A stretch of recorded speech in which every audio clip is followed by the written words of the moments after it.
gone.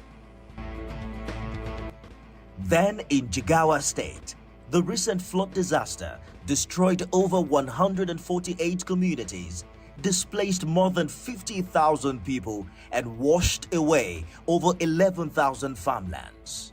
We had over 12 rooms, each one filled with love, laughter, and tears. But in a matter of hours, it was all gone. Is there hope for them? We don't need all that. We just need a permanent solution to this problem. Don't miss these stories on Sunday Specials, where great stories live.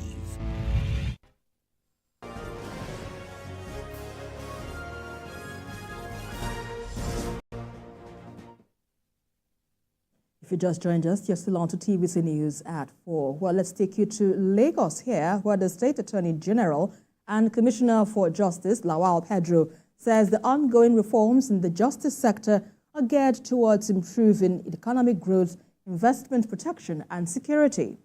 The senior advocate of Nigeria was speaking at the Lagos exhibition during the Nigerian Bar Association Annual General Conference.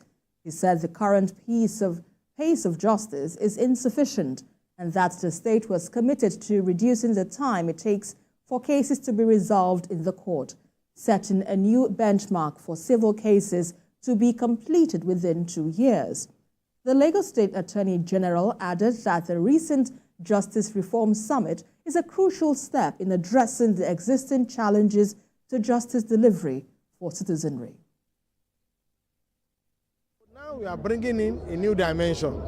The narrative will have to be changed from the next what we call judicial session after the vacation we are coming. And part of it is to review our civil rules that we use in Lagos to ensure that our cases do not last more than 2 years at the maximum. Landlord and tenant cases should not be in court for more than 3 months, 6 months maximum, so that will encourage investment. It will encourage economic activity using the rule of law. Our law should not be used alone as social service. And that's one of the things that drag us back. It is better for 9 criminals to go free than for 1 innocent person to be incarcerated. The reverse is the case in Lagos State. If you are arraigned, you will be held in custody, and then you have to perfect bail. And I go to the prisons every time in Lagos, and I see scores of people who have no business eating government food and living in government house, sitting in the prison. That's one particular area. I hope we'll find a way to ensure that not just that criminals will walk away free, but that they can come out as soon as they need to come out. Nigerians have been advised to care for the elderly in the society by supporting them. And this piece of advice was given when a group of senior citizens were taken on an excursion to Abeokuta from Lagos by a social support team. Senior reporter Kazim Olowe reports.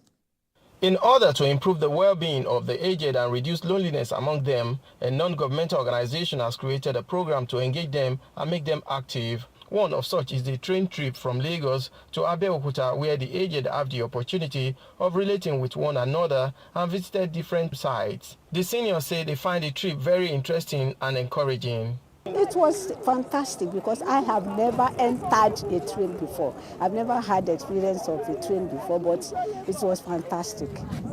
It's an opportunity for old people to move out and to interact. We were all excited.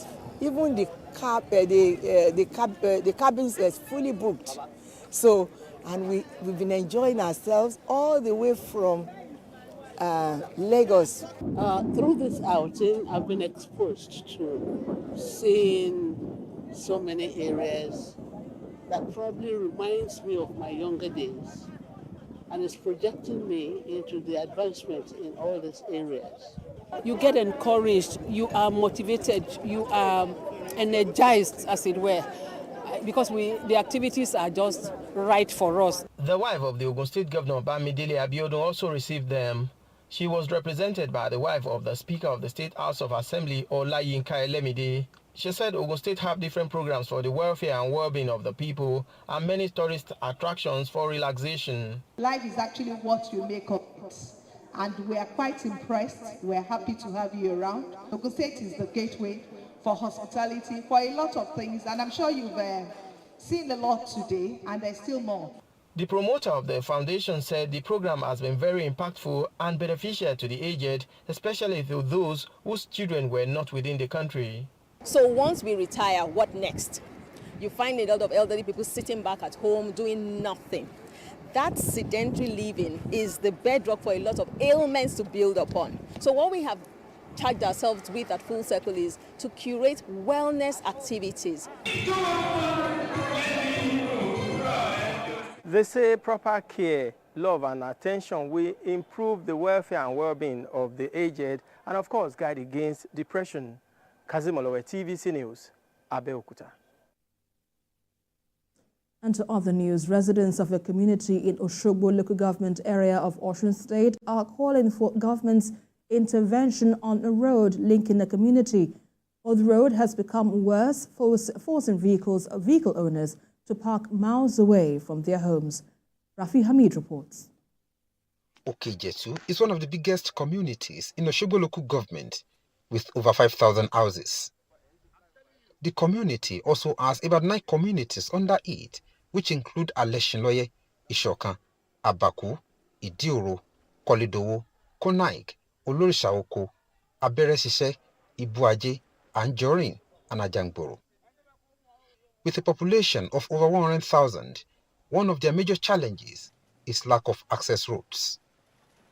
Our visit to the areas show that erosion has washed off all their roads, thereby forcing vehicle owners to park miles away from their homes. A lot of community service has been rendered as palliative by dwellers to ensure the roads are passable, but with no effect. The effect of the erosion is seriously being felt here.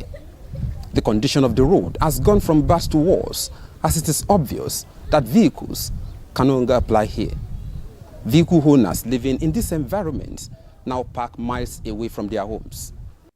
A portion of the road has also been turned to a refuse dump by some members of the community. In the past, this road is, a very, very motorable road, very motorable. But it has been like this for quite some time now, and the committee has done quite a number of things to make sure, they prevent this, the occurrence of this erosion. But yet, with all their efforts, it seems not bringing fruit. There was a house, there's a house there.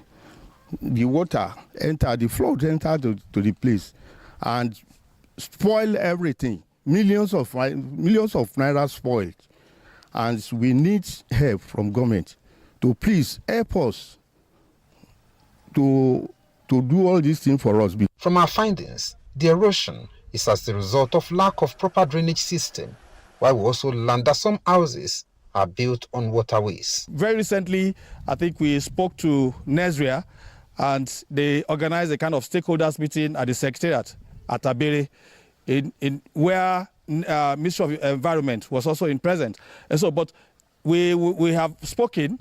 We don't know if the government will, match their words with action. The State Commissioner for Environment, Mayowa Dejori, attributed the challenge to building erected on waterways. If you don't have a good hydraulic structure, we call it hydraulic structure, that is where there should be covered, there should be covered. Where there should be drainages, there should be drainages. Where there should be maintenance. Some areas need maintenance, not necessarily a construction, a maintenance. And when the drainages are not maintained very well, you open your window, you dump some refuse on the drainage, it will block waterways. It will make an easy passage of water.